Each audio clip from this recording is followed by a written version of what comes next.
Today on X-Play, Need for Speed Underground thinks illegal racing is still cool. Ultimate Spider-Man cell shades its way into our hearts. And Dungeons & Dragons Dragon Shard finally sets an RTS in the D&D universe. Take your saving roll, it's game time.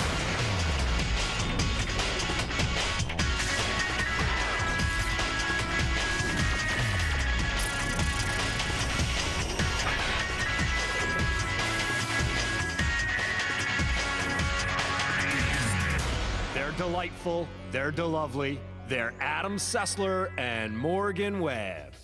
Hello and welcome to X-Play, an excellent example of what's wrong with American television. Frat boys, it's time to celebrate. Today's show features two classic sports franchises, NBA 2K6 and Tiger Woods' PGA Tour. That's two more ways to prove your masculinity without getting off a couch. And because some people still aren't tired of illegal racing games, we review Need for Speed Underground Rivals for the PSP. And America's favorite genetically modified superhero is back in Ultimate Spider-Man. Also, we review Dungeons & Dragons Dragon Shard, the first Dungeons & Dragons real-time strategy game. But first up, a bad racing game that thinks it's way cooler than it is. Here's Need for Speed Underground Rivals.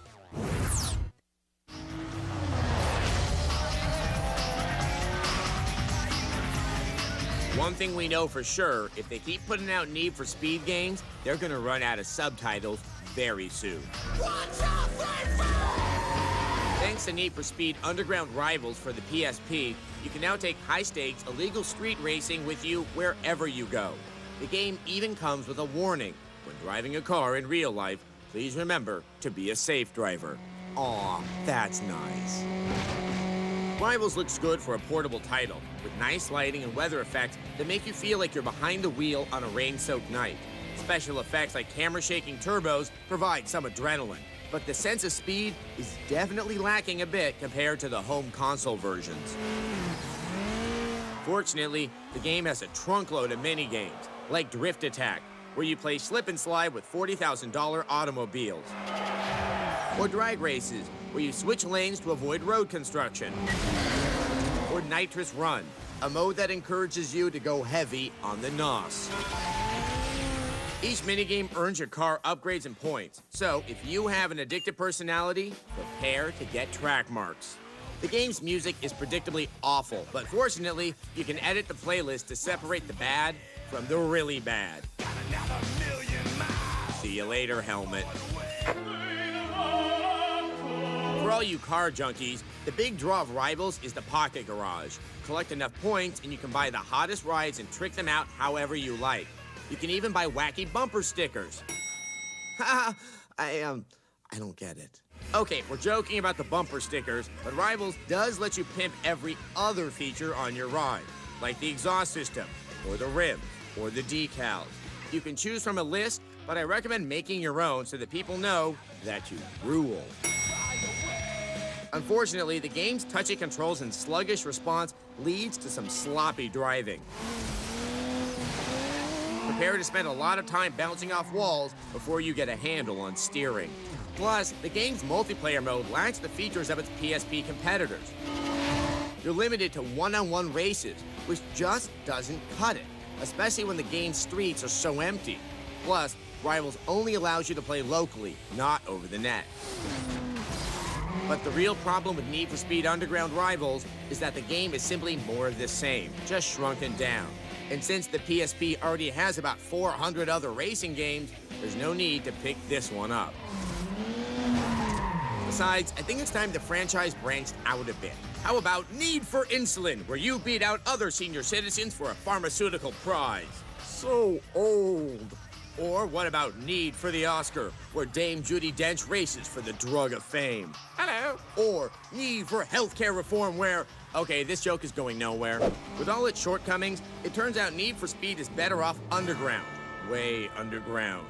We give this hot rod a 2 out of 5.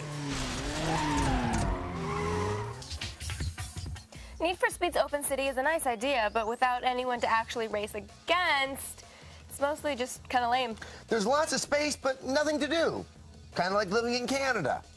Yeah. Speaking Speaking of unbridled patriotism, what could be more American than the freakish genetics and million-dollar contracts of NBA basketball? Canada may have free healthcare and general public harmony, but what fun is that? The U.S. has giant men with cornrows and bad attitudes fist-fighting over balls and shoe endorsements. What does Canada have? Well, we have the Toronto Raptors, 11-30 on the road last season. My point exactly. Yeah. Here's a review of NBA 2K6. Basketball, basketball, oh sweet Georgia Brown, thank heavens for basketball. After a summer dealing with baseball's steroid-fueled millionaires, allegedly, it's time to get ready for the purity, the nobleness, the holiness that is professional basketball. I almost got through that without laughing. However, that doesn't change the fact that NBA 2K6 is here, and once again, there's no better basketball action out there. You think that NBA 2K6 wouldn't bring the goods this time out, what with losing the ESPN affiliation and all. Let's it go! But like Kobe thinking he didn't need a center to compete, you'd be wrong. Kobe. If ESPN was involved, we wouldn't have the announcing of Kenny the Jet Smith. Well, he made that one, but it sure wasn't the best shot selection. Or the sideline reporting of Craig, I look damn good, Sager. They've been pushing the ball at every opportunity, and that's given them a lot of easy buckets. One thing 2K6 excels at is its looks. The players really show off their personalities this time out. From the look of internal confusion on Yao Ming's face to point guard Jason Williams not looking like he's got the munchies. Wink, wink. To the look on Shaq's face that screams three little words. I hate Kobe. Now, it's going to take you a bit to get used to the controls. You can't just turn the game on and go. That's not how NBA 2K6 rolls. So, be prepared to make some mistakes off the bat. Shoots it. Walker reels in the defensive rebound. 3. That means practice. Sorry, AI. We know how you feel about practice. Slides in with the smooth finger roll. But once you get the controls down, oh lordy, the fun you'll have. Dishes inside. If big, expensive arenas aren't your bag, take it to the playground for a little 3-on-3. One-on-one. Ooh, bad shot, AI. Man, what's up? Where's my shot? Or a nice game of 21. And what's nicer than Shaq and Kobe playing together like old time? Come on, get in there. Speaking of fantasies, we like the 24/7 mode. That's where Adam Sessler becomes the man we always knew he could be. History. Since infancy, I came out through down viciously. Ooh, nice shot, Adam. You're good. That's right, Chris Kaman. Don't mess with these skills. And you, Darko? Oh! You'll be back on the Detroit bench when I'm through with you. Oh, couldn't put it down on that one. Let's not show that one again. And now something we like to call Phil Jackson conflicted. I hate Kobe. I love Kobe. I hate Kobe. I love Kobe. I miss Michael.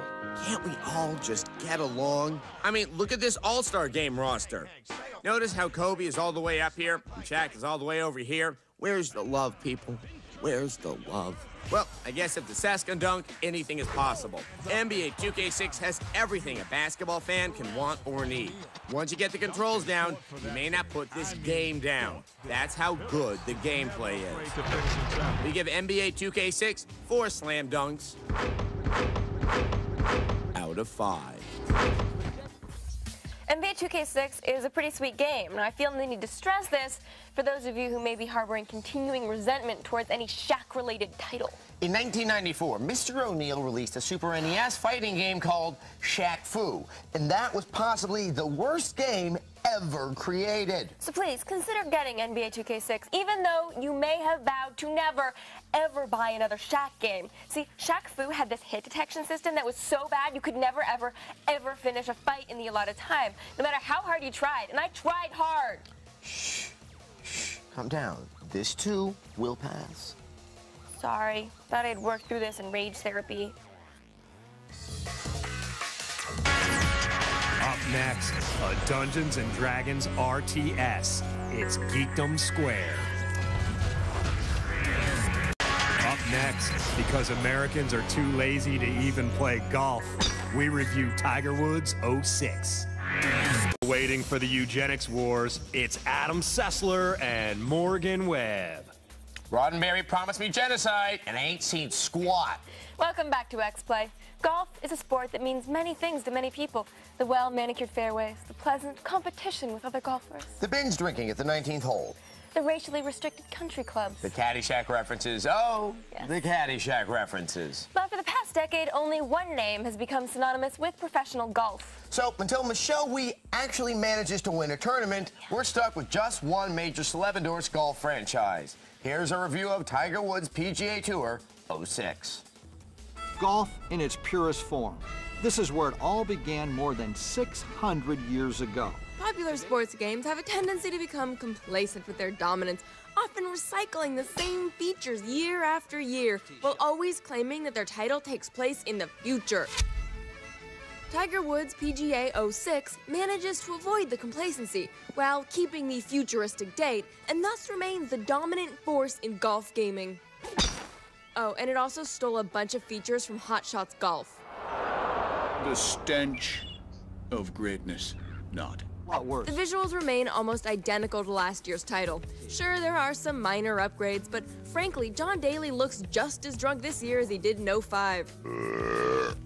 The game face feature returns as well. Once again, you can play the role of cruel god as you design golfing disciples in the image of a hideous monster. Stay in the fairway.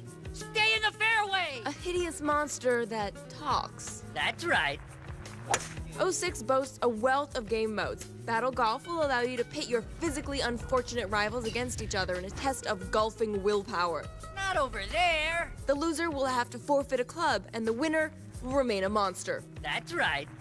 Legend mode has been replaced this year by Rivals mode, which takes you on a whimsical journey through time as you follow Tiger to play the golfing greats and some people they just made up. Let's see what you got.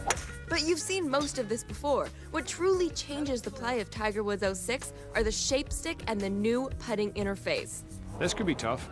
Well, not for you, McCord, you magnificent specimen, you. Wow, that's just creepy. But these new features aren't that difficult to get used to. The right analog stick is now used to control the movement of your ball. Just place the dot over the ball icon for the desired effect. A grand idea, and one we first saw on Hot Shots. That's right. Someone needs to shut that little freak up. Yeah! Anyway, the most obvious change takes place on the green. Finally, a useful grid will show you all bumps and valleys that stand in your way. No longer will you have a caddy tip. Instead, Tiger Vision has been replaced by an ideal path. It's like someone took a tiny camera and rolled across the green in the exact path you should putt the ball. Get in your home. Get in your home! Tiger Woods 06 is a solid game, and the new features make the game better, even if they were stolen. Yeah! I mean, borrowed from Hot Shots. That's right. Everything else is the same old, same old. Just so happens the same old is pretty damn good. Tiger Woods PGA 06 borrows a 4 out of 5. Now golf on, you crazy monster. Golf on. Get in your home. Get in your home! That was the ugliest person I've ever seen in my life. Yeah. And golf is boring. Well, I intellectually understand that many people enjoy golf. I can only consider this a form of mild psychosis. Golf is fun when there are windmills and miniature castles involved. Regular golf is just stupid. I don't trust any sport where most of the physical activity goes into lawn care. I mean, if so many people like it, there must be something fun about golf. You get to hit things with sticks, like in hockey. Very, very slow hockey where all the fights end in protracted lawsuits. Yeah, there's nothing fun about golf. Up next, She-Hulk still hasn't released a game, so we review Ultimate Spider-Man. Technically not murderers. It's Adam Sessler and Morgan Webb. Technically. Right. Welcome back to X-Play. Since he first appeared in Amazing Fantasy number 15, Spider-Man has proven that shooting sticky white goo on people can be a respectable profession. But even more amazing than Peter Parker's enhanced reflexes and spider sense is the fact that the two most recent Spider-Man games managed to be superhero games that didn't suck. Here's our review of that intrepid web slinger's latest offering, Ultimate Spider-Man. This looks like the scene of a crime. Will he arrive? Oh, there he is, just in time. Oh, no, it's you! The friendly neighborhood Spider-Man. I'll kill you! I'll kill you! But now, he's Ultimate Spider-Man, which takes what we saw in the Spider-Man movie games and mixes in the comic book ingredients that comic addicts love so much. Where'd you get the cool suit? This Spidey is a high school student in a relationship with his honey, Mary Jane Watson. It says I'm a deformed mutant. We wanted Stan Lee to comment on Spider-Man's legacy, but he didn't seem interested in contacting us, nor did we him. So we brought back the fifth best thing. It's Roger, the Stan Lee experience. He's still not Stan Lee, and he's still an incredibly inaccurate simulation. So I called Ditko into my office, and I said, could you make Mary Jane look more like this? And I gave him a Polaroid of his naked wife sitting on my lap. He said, Stan, that's my wife. And I said, yeah, your kid took it. Now get the out of my office! His Mary Jane was just gorgeous. As with the movie games, Ultimate Spidey is open-ended. You can take a web-swinging tour all over the city. Now, it's not all about swinging around and beating up lowly thugs. There are villains aplenty, starting with Venom, the key villain in the story. But is he a villain or a patsy? You'll find out by also playing the game as Venom, a baddie that just loves to suck the life out of everybody. Alongside Venom, you'll meet up with Electro. Here I am, you freak! The Green Goblin, and everybody's favorite, the Rhino.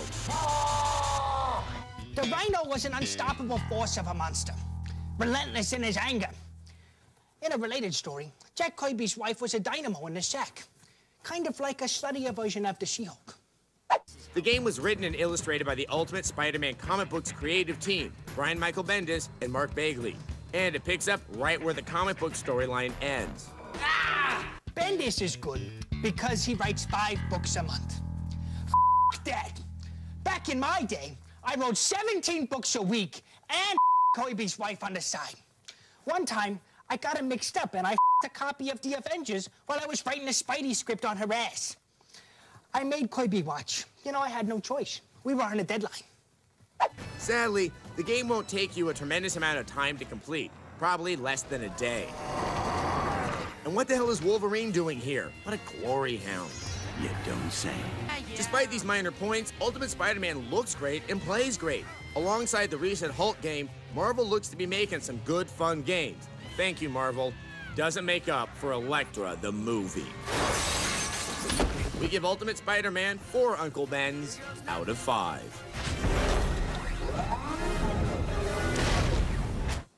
Today's Stan's soapbox topic. Kiss my ass!